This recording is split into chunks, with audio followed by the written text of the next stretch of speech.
Hi everyone. In this tutorial, I'll show you how to change the display language on Windows 10.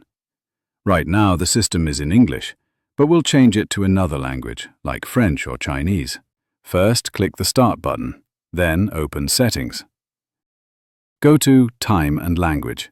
Now click on the Language tab on the left side. You'll see the current Windows display language is set to English. To change it, click Add a Language. Search for the language you want, like Chinese or French. Select it, click Next, then install it. Once installed, click on the language. Then move the language to the top of the list if needed. Then choose Set as Windows Display Language. Make sure the language pack is downloaded. Now Windows will ask you to sign out to apply the changes.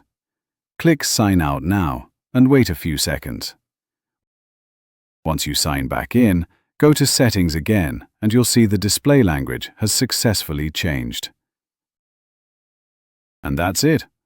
I hope this video helped you change your Windows 10 language easily. If it did, leave a like and subscribe for more quick and helpful tech tutorials. Thanks for watching. See you in the next video.